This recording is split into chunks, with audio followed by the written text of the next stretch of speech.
जिला डोडा के ब्लॉक कहरा में मकामी लोगों ने महकमा आरडीडी के खिलाफ शदीद एहतजाज व नाराबाजी की और तहकीकात का मुतालबा किया। इस दौरान मकामी लोगों ने मीडिया के साथ बात करते हुए कहा कि ब्लॉक कहरा की अलग अलग पंचायतों में जीआरएस ने बड़े पैमाने पर गफले किए हैं और आवाम को रास्ता दिखाकर इन्हें परेशान किया जा रहा है। मकामी लोगों ने मज़ीद कहा कि पिछले कई अरसे से मकामी लोगों ने आरडीडी के अफसरान से गुजारिश की है कि आपके मुलाजमीन ने बड़े पैमाने पर अवामी पैसा लूटा है, मगर अभी तक कोई भी कार्रवाई अमल में नहीं लाई गई है। इन्होंने हुकूमत व ज़िला इंतज़ामिया से अपील की है कि ब्लॉक कहरा में अवामी पैसा जो मुलाजमीन ने लूटा है इसकी तहकीकात की जाए और अवाम को इनका हक दिया जाए।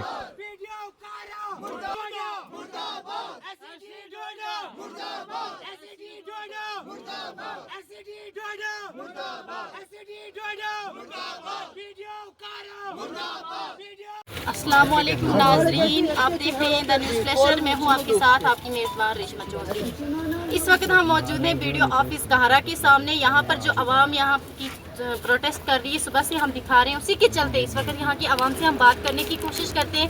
आखिर क्यों इतना गुस्सा ये जाहिर कर रहे हैं, ये प्रोटेस्ट जो कर रहे हैं यहाँ की आवाम दिन भर अपने, अगर ये दिन तोड़ के यहाँ पर आए, आखिर कोई ना कोई वजह तो इसकी ज़रूर होगी। आइए हम जानने की कोशिश करते हैं। बहुत बहुत स्वागत है आपका हमारे चैनल में।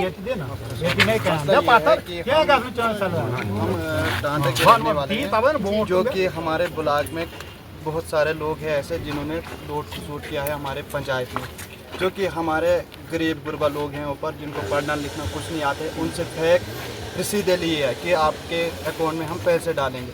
रसीद ली है लेकिन उनके अकाउंट में कोई पैसा नहीं पड़ा है ना कुछ। बाद में वो उनके घर में गए पैसे बोलने के लिए कि आपने मुझसे रसीद ली थी, ऐसा किया था। उन्होंने बोला आप जाओ, जहाँ जाना होगा वहाँ जाओ, क्योंकि आपने रसीद दी है लेकिन पैसा अब हम नहीं देंगे। तो आप इस वक्त जो यहाँ पर आप आए हो, तो आप क्या चाहते हो इस वक्त? हम चाहते हैं कि हमारे साथ जो भी 2012-11 से लेकर आज तक जितने भी पैसे हैं हमारे, उनका हिसाब चाहे चोरियां हुई है, और जो चोरियां हुई है उसका हिसाब चाहे हमें। बाकी जो गरीब आवाम है ये खुद बोलेंगे तभी लोग नीचे आए हैं। तो आप सब ये सुन रहे थे, तो इसी के चलते हम आपको ये बता दें कि आखिर गरीब आवाम की आवाज़ को क्यों नहीं कोई सुनता है, आखिर क्यों गरीब आवाम की आवाज़ को दबाया जा रहा है। आज के इस ज़माने में भी एक तरफ से कहते हैं कि रिश्वतखोरी बंद की जाए, उसी के चलते फिर भी यहाँ पे गरीब आवाम का पैसा हड़पा जा रहा है, खाया जा रहा है। उसी के चलते तारिक जी, आप हमें बताएं, आप क्या कहना चाहेंगे इस पर? मेरा मकसद यही है, अगर 2011 से लेकर टिल डेट 2024 तक जो हमारा हिसाब ब्लॉक की तरफ है, चाहे उन्होंने हैक एफिडेविट लिए हैं, वो शिबिर जीआरएस ने लिए 420 की है लोगों के साथ, मतलब वो एफिडेविट हैं, एफिडेविट वाले लोग यहाँ पर मेरे साथ इस मौजूद हैं। यहाँ पे आप प्रोटेस्ट कर रहे हो, कि आज से पहले भी कभी आपने इस तरह वीडियो के पास आए, प्रोटेस्ट करने की कोशिश की, एडमिनिस्ट्रेशन के पास गए, डीसी के पास जाने की कोशिश की कभी? आज से पहले सिर्फ प्रोटेस्ट ही नहीं, हमारे पास मतलब जितनी भी सोशल मीडिया पर हमने बात की है वो सारा हमारे पास डाटा मौजूद है।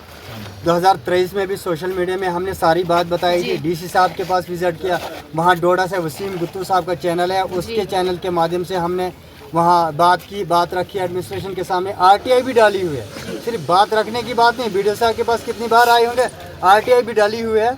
आखिर क्यों आपकी आवाज़ को फिर दबाया जा रहा है? जब आप इतनी बार यहाँ आए, आपने अपने मुद्दे रखे, जो भी आपका जो भी डिमांड है, ये क्यों नहीं पूरी की जा रही? जीआरएस के पास जीआरएस की वर्डिंग ये होती है, जो तारीख जीआरएस है उसने मेरे साथ ये वर्डिंग यूज़ की थी बीच बाजार कहरा के बाजार में, बोला कि ये कमीशन जो है डीसी साहब तक पहुँचती है, आपको जहाँ जाना है 2% खाता है, 3% खाता है, बोलता है कि आपको जहाँ जाना है वहाँ तक जाओ।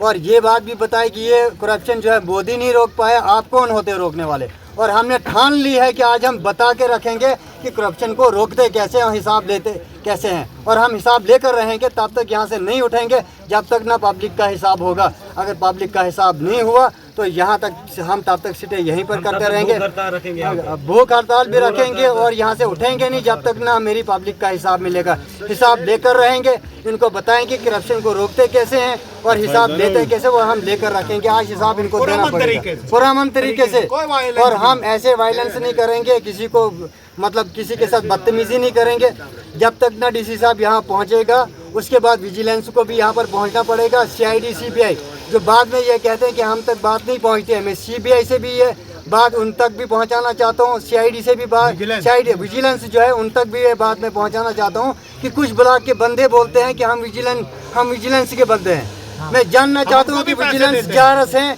कि विजिलेंस है, अगर वो विजिलेंस तक मिले हैं तो हम किस विजिलेंस के पास जाएं, वरना हमें इंसाफ कहाँ से मिलेगा। इनको बोलना पड़ेगा कि इंसाफ की आखिर वो दरवाज़ा कौन सा खटखटाना पड़ेगा और वो कुर्सी कौन है जहाँ पर हमें इंसाफ मिलेगा, हम ये जानना चाहेंगे। और DRSO ने 10,000 रुपए गरीबों से ये बोल कर लिए हैं कि हम आपको आवास पलफ का घर देंगे जी। वो 10,000 रुपए कौन देगा उनको वापस? आवास पलफ तो उनको मिला नहीं।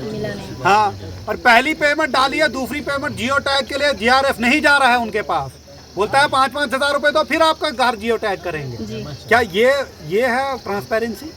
और जब ये लोग साहब, मैंने तो वीडियो साहब को बोल बोल के थक गया। जब सब लोग वीडियो के पास आए, कल करूंगा, परसों करूंगा, ठहर के करूंगा, मैंने उसको ट्रांसफर कर दिया। जब एक बंदा एक एरिया में करप्शन करके, भ्रष्टाचार करके थक गया, वीडियो ने उसको ट्रांसफर कर दिया। अब हिसाब कैसे लेंगे वो लोग उससे? फिर क्या किया? दूसरी बात, जब दूसरे वीडियो GRS को वहां भेजा, दूसरा GRF बोलता है मैं पेमेंट कैसे करूंगा, फाइलें तो पुराने वाले के पास हैं। उसको पूछते हैं ये पैसा आपने लिया फलानी गरीब से 10,000 रुपए आपने आवास प्लस के लिए, तो वो 10,000 कौन देगा इसको? आवास प्लस तो मिला नहीं। बोलते यार मेरा ये कसूर क्या, वो पुराने वाले से पूछो। तो हम पुराने वाले को कहाँ ढूंढेंगे? इसकी भी इंक्वायरी होनी चाहिए। गरीब को गरीब का पैसा मिलना चाहिए। 58 लाख की पेमेंट बंद है, क्यों है? 68 लाख रुपए गया तो गया कहाँ? 44 लाख रुपए तारीख के टाइम पे निकला, वो गया कहाँ? इसकी पूरी एक इंक्वायरी होनी चाहिए। DC साहब आए, ऑनेस्ट है, डेडिकेटेड है, पब्लिक फ्रेंडली है, हम सब उनके साथ कोऑपरेट करके इन चोरों का भांडा फोड़ेंगे और एक रुपए गरीब का वापस लेंगे। तब तक हम यहाँ से नहीं हिले। जहिल तुम लाइन होता थे, किसी को किसी ने नहीं टाटा वालों को मारा, और ये वही टाटा वाले हैं जिनको सबने वो करके रख दिए। तो टाटा वाले इतने वो जाहिल इंसान, टाटा वाले चाहते हैं इंसाफ। अब टाटा इसलिए है क्योंकि हम ही सबसे ज़्यादा पिछड़े हैं। हम टाटा वो पंचायत है जिसको मिलिटेंसी के एरा में बहुत नुकसान हुआ है। हमें सिक्योरिटी फोर्सेस की तरफ से भी नुकसान हुआ, मिलिटेंटों की तरफ से भी नुकसान हुआ। अब जब से ये जलालत ख़त्म हुई थी, आवाम उभर रही थी, मकान बन रहे थे, डेवलपमेंट हो रही थी, रोड आ रही थी, बिजली आ रही थी, तो इनको दबाने में सबसे बड़ा अहम रोल निभाया ब्लॉक वालों ने, सबसे अहम रोल। वरना इंसाफ क्यों? तो DC साहब से गुजारिश है, एडमिनिस्ट्रेशन से, इंसाफ करो। हमारे एलिगेशन गलत है, कार्रवाई करो। पुलिस आपके पास है, एजेंसीज आपके पास है, वरना किस काम की वो CBI, IB, CID किस काम की? इंक्वायरी करो। और ये बोलते हैं कि हम उनके ही बंदे हैं, कौन इंक्वायरी करेगा? अभी मैं से कुछ गलत महारा दे दूंगा तो अब भी एजेंसियां पहुंच जाएगी। इनके लिए एजेंसियां कहाँ जिन्होंने करोड़ों के घपले किए? हिसाब तो देना। अगर वेंडर्स के नाम पर पैसा निकाला गया तो दिखा देना, इसकी फाइल का पैसा निकाला, इसकी फाइल का, इसकी फाइल का, इसकी फाइल का, इसकी फाइल का। और गरीबों को पता ही नहीं है वेंडर कौन है, वो मिस्त्री कौन है, कौन इंसाफ देगा? मिस्त्री खुद है और पैसे निकालने इंसाफ कौन देगा हमें?